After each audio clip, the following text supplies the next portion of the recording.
HQ presents Last Train to Freedom by Deborah Swift. Read by Lizzie Schenk.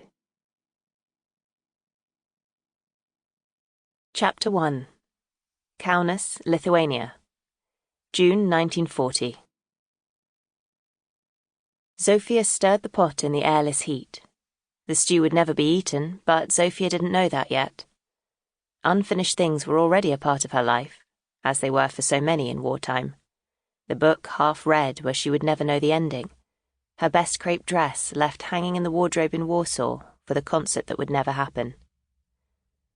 She tugged open a shutter to let in some breeze, and flapped a hand at the flies perched lazily on the sill.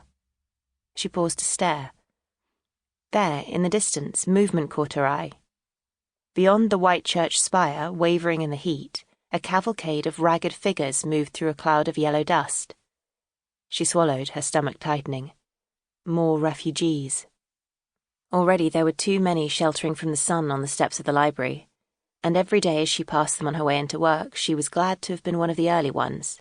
How could there possibly be room for more? She turned away and dabbed her forehead with a damp dishcloth.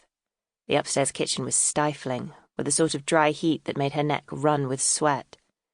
She longed for the cleansing power of rain, for something to take the choke from her throat. Cooking for 9 was no joke, but it was her turn, so she returned to the stove to stir the goulash. 9 mouths. Uncle Tata, her twin brother Jacek, if he'd deigned to appear for dinner at all, and the people she called the Marks, the Markunas family, Lithuanians who had taken them in when they'd fled Poland. Right now she could hear the bumps and thumps of the Marks in the downstairs shop, sorting and boxing their stock, the thick church candles and lamp oil that made the house always smell of beeswax and burning, a scrape of boxes being dragged below. They feared a Russian invasion and were getting ready to move out, all 6 of them, Mr. and Mrs., the in-laws and the 2 sons. Yesterday, Zofia had been helping them too, but now the thought that she and Jacek would have to find new lodgings when the Marks moved out was hard to bear, and she refused to contemplate the prospect of being homeless again. She hoped Tata would have an answer. Don't think of it. Salt the stew. She sprinkled in a liberal amount and stirred hard. When this stove wasn't used for cooking, it was used for melting wax. Zofia ran a thumb along the edge of the hot plate to scrape up a curl of wax with her nail. It melted instantly into grease. They were all waiting for something.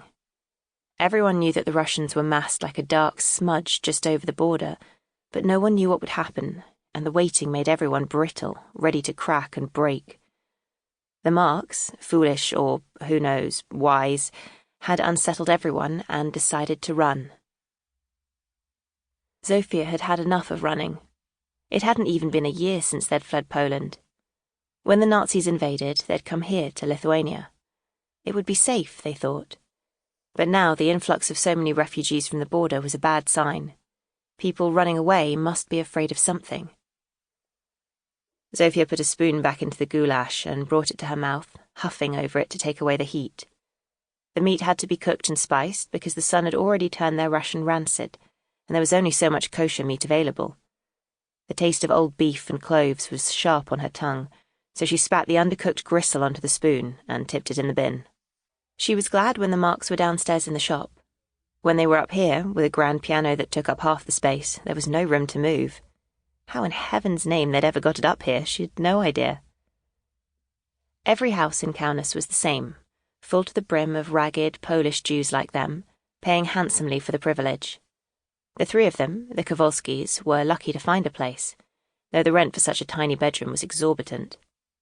Mrs. Marks would shrug and apologize, as though to say, not my fault, but still insist on counting Uncle Tata's coins out right in front of him, as if she didn't trust him. Him, a teacher. It was humiliating.